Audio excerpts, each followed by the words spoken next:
गाईस तुमच्यासाठी नवीन व्हिडिओ घेऊन आलो आहे सॉईल सायन्स आणि त्याचे ब्रांचेस जे जे आहेत ते आज आपण बघणार आहोत. तर सॉईल सायन्सची पहिले डेफिनेशन बघूयात. It is the science which deals with the study of soil as a natural resource on the surface of the earth, including pedology, genesis, mapping, classification, survey, and physical, chemical, biological properties of soil in relation to their management of crop production. तर आपल्याला माहिती आहे की soil science ह्याच्यामध्ये दोन शब्द आहेत बघा, सॉईल आणि सायन्स. तर आपल्याला सॉईल सायन्सवरून एक कळतं की अशी सायन्स आहे ज्याच्यामध्ये आपल्याला स्टडी करायची आहे सॉईलची. सॉईल म्हणजे तुम्हाला माहिती की अर्थला ॲज अ मीडियम म्हणून प्रोव्हाइड होतं आपल्याला. सगळ्या गोष्टी ज्या आहेत त्या सॉईलवरतूनच आपल्याला तुम्ही म्हणू शकता की डिपेंडेंट असतात.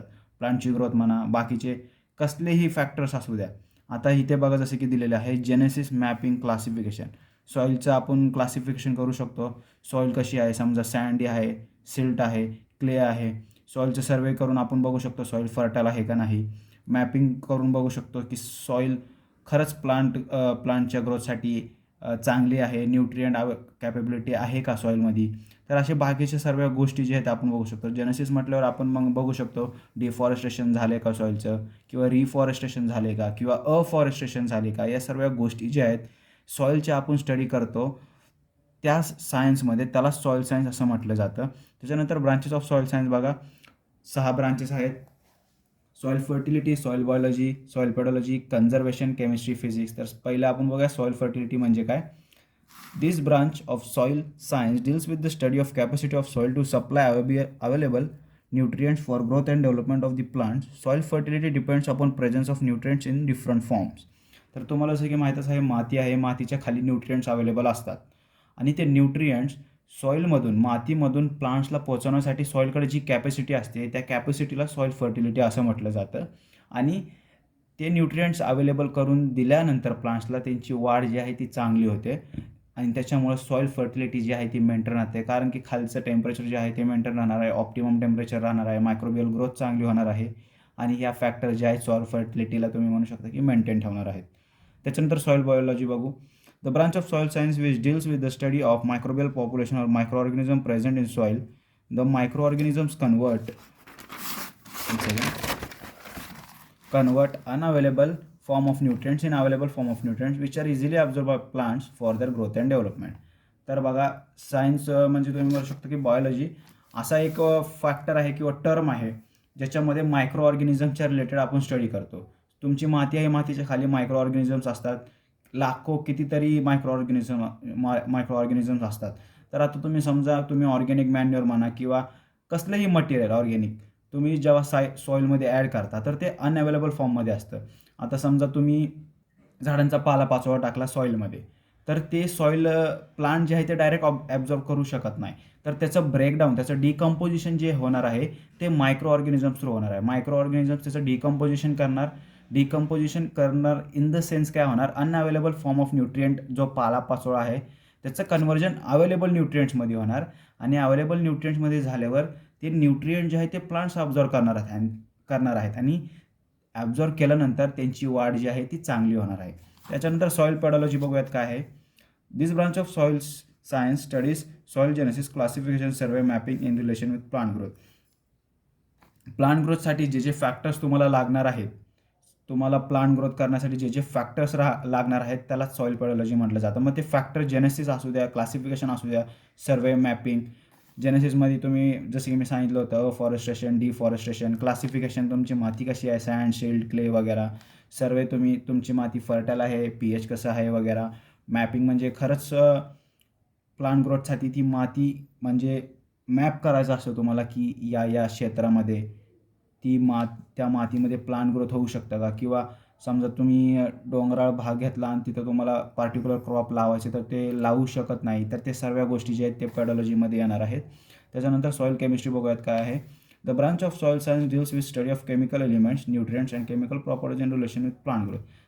सिंपल आहे, माती आहे, मातीवर तुमची प्लांट ग्रोथ होत असते, मातीच्या खाली न्यूट्रिएंट्स अवेलेबल असतात, न्यूट्रिएंट्समध्ये केमिकल रिॲक्शन्स होणार आहेत, कॅटायन अनायन एक्सचेंज होणार आहेत. ते सर्व मायक्रो ऑर्गॅनिझम डिसाईड करणार आहेत. जसं ऑप्टिमम टेम्परेचर मेंटेन राहणार तसं मायक्रो ऑर्गॅनिझम डिकम्पोजिशनचं रेट वाढवणार आहेत. त्याने अनअवेलेबल न्यूट्रिएंटचं न्यूट्रिएंटमध्ये कन्व्हर्जन होणार आहे आणि त्यानेच तुम्ही म्हणू शकता की आयन्स जे आहेत जे अवेलेबल फॉर्ममध्ये न्यूट्रियंट्स असतात ते इझिली ॲब्झॉर्व होणार आहेत प्लांटद्वारा, आणि त्या स्टडीलाच आपण म्हणू शकतो की सॉईल केमिस्ट्री. त्याच्यानंतर सॉईल कन्झर्वेशन बघा. The branch of soil which deal with the study of soil as natural resource. It is conserved on for future use. It also studies different soil conservation techniques and conservation of water in soil. Soil conservation, soil माती, conservation म्हणजे तुम्हाला त्याला असं हे करून ठेवायचं आहे, जपून ठेवायचं आहे. त्याचा यूज फर्दर फ्युचरमध्ये होण्यासाठी त्याचा यूज झाला पाहिजे म्हणून त्याला कन्झर्व करायचं. तर तुम्ही कन्झर्वेशन कसं करू शकता? एक तर तुम्हाला फर्टिलिटी वाढवावं लागेल. फर्टिलिटी वाढवायची म्हटल्यावर ऑर्गॅनिक फार्मिंग जसं की आता खूप प्रसिद्ध आहे, तर ऑर्गॅनिक फार्मिंग करावी लागेल. जसं की आपल्याला माहिती आहे ऑर्गॅनिक मॅन्युअर आपण ॲड करतो सॉईलमध्ये, भलेही डिकम्पोजिशन रेट थोडं कमी असतं ॲज कम्पेअर टू फर्टिलायझर जे ॲब्झॉर्व होतात प्लांटकडून लगेच. ऑर्गॅनिक मॅन्युअर जरी कमी न्यूट्रियंट देत असले पण त्याचे साईड इफेक्ट्स कमी असणार आहेत. फर्टिलायझर कधी तुम्हाला माहिती, फर्टिलायझर जर जास्त आपण एक्सेस दिलं किंवा काही फर्टिलायझर्स ॲब्झॉर्व नाही झाले प्लांट करून, तर ते सॉईल तुम्ही म्हणू शकता की सॉईल पॉल्युशन वगैरे करतात आणि त्याच्यामुळे सॉईल फर्टिलिटी देखील लूज होते. पण ऑर्गॅनिक मॅन्युअरचं असं नसतं. ऑर्गॅनिक मॅन्युअर सॉईल फर्टिलिटी जी आहे ती मेंटेन ठेवते. मायक्रो ऑर्गॅनिझम ग्रोथ पण चांगली होते. सॉईलचं टेम्परेचर मेंटेन राहतं. सॉईल फर्टिलिटी मेंटेन राहते. सॉईल फर्टिलिटी थोडक्यात मेंटेन राहिल्यावर तुमची सॉईल चांगली असणार आहे. मग ती कितीही वर्ष तुम्ही समजा ऑर्गॅनिक मॅन्युअर आता अप्लाय करत चालला आहे, मग ते पुढेही तुम्हाला मदत करणार आहे. इन फ्युचर तुम्हाला त्याचं बेनिफिट जे आहे भेटणार आहे. इल्ड म्हणा, प्रोडक्शन म्हणा, चांगलं फ्रूट्स वगैरे काही असो, कुठल्याही फॅक्टरमध्ये तुम्हाला जे आहे सॉईल फर्टिलिटीचं भरपूर फायदा मिळणार आहे. त्यानंतर सॉईल फिजिक्स बघू काय म्हणतात. This branch of soil science deals with study of different physical properties of soil like soil structure, soil texture, density of other properties in relation with plant growth and development. Soil physics जसे मी तुम्हाला सांगितलं, सॉईलचे 3 प्रकार: sand, silt, clay. Sand म्हणजे माती जी loose असते, वरची माती म्हणा.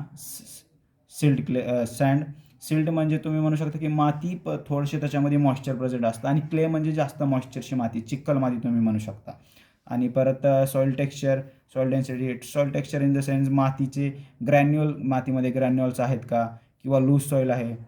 And other properties in relation with plant growth and development. हे सर्व प्रॉपर्टीज प्लांट ग्रोथशी रिलेटेड असतातच, कारण तुम्हाला माहिती जर माती लूज असली तर प्लांट ग्रोथ अँड डेव्हलपमेंट थोडीशी कमीच होणार आहे ॲज कम्पेअर टू सँड.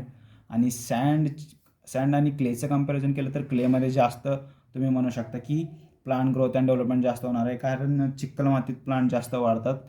कारण हे आहे की ऑप्टिमम टेम्परेचर सॉईलचं चांगलं असणार आहे, त्याच्याने मायक्रो ऑर्गॅनिझमची ग्रोथ नीट होणार आहे आणि मग ती लीड करणार आहे न्यूट्रियंट्स ॲब्झॉर्व करण्यासाठी, जे प्लांट्स ॲब्झॉर्व करणार आहेत आपल्या ग्रोथ अँड डेव्हलपमेंटसाठी. त्याच्याने सॉईल फर्टिलिटी वाढणार आहे. हे सगळे फॅक्टर्स एकमेकांशी रिलेटेड आहेत. तर अशा प्रकारे आपण सॉईल सायन्स काय आहे आणि त्याचे ब्रांचेस इथे डिस्कस केलेत. व्हिडिओ चांगला वाटला असेल तर लाईक आणि सबस्क्राईब जरूर करा. परत भेटूया नेक्स्ट व्हिडिओमध्ये. तब तक के लिए टाटा, बाय बाय.